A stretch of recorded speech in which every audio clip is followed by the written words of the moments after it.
даже умудрилась однажды испортить форменную рубашку папы.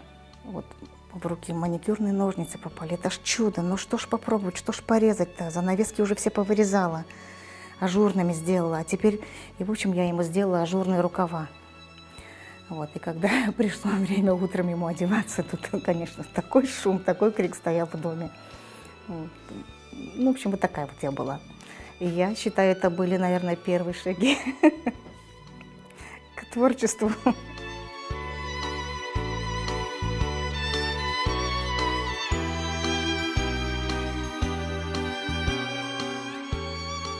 У каждого своя программа жизненная.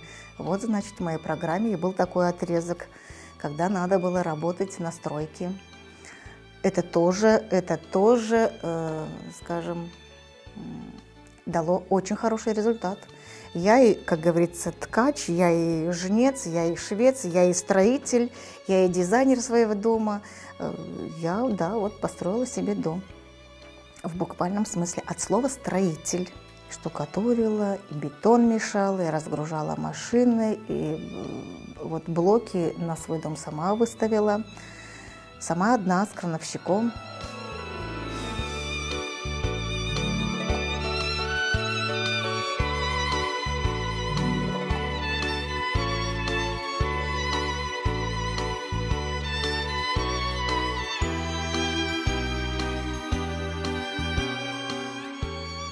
Я осталась.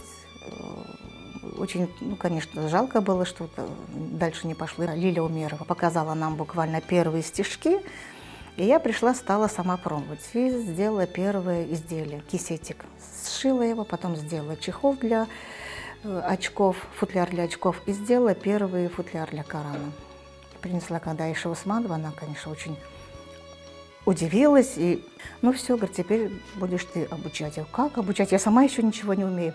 Ну ничего, говорю, значит, мы вместе будем что-то думать дальше. И вот потом она защитила проект очень интересный, где 25 женщин у нас в Крыму обучились этому и должны были разъехаться по 25 регионам Крыма и обучать там уже, набрать группу минимум из 10 человек. Благодаря этим курсам, наверное, началось возрождение этого вида искусства вышивки.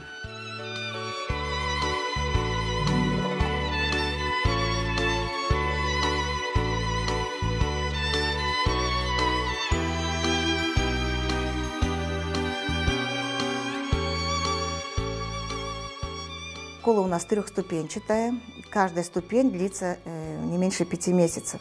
И вот к концу курсов девочки самостоятельно не только хорошо рисуют, но самостоятельно и легко составляют композиции. И ведь это очень важно, грамотно составить композицию. Да, к сожалению, видишь очень много технически хорошо выполненных работ, но которые ни о чем. Есть работы, знаете, такие маленькие, композиция такая маленькая, но прям вот хочется взять в руки и прям вот как ребеночка, прям лелеять, наслаждаться, и прям вот глаз радуется.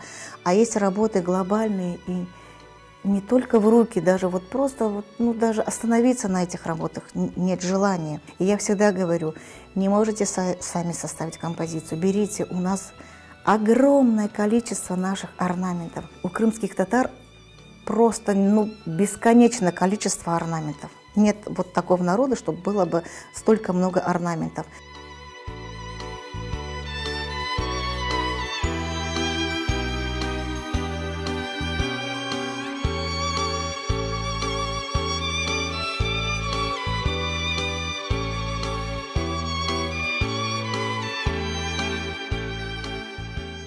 100% копировать какие-то изделия даже нужно, потому что я вижу даже в музеях есть такие изделия, которые уже страшно в руки брать, они рассыпаются, орнамент шикарный, цветовая композиция просто превосходна, поэтому их нужно продублировать, чтобы сохранить эту красоту.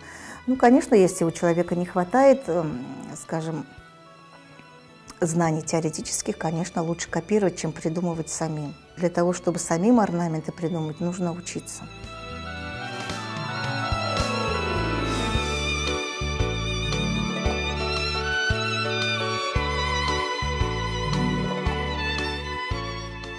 Я ее вышивала ровно 9 месяцев. Это как выносить ребенка. Тут, значит, в основном женские элементы, молодой девушки, зрелые женщины, пожилой женщины. И, конечно, все эти судьбы женские связаны с Крымом. Вот по низу идет бордюр, он называется Су. Раз Су, значит, это море. Раз море – это Крым. Крым – это Родина. Родина – это мать. Мать – это женщина. Я очень горжусь этой работой.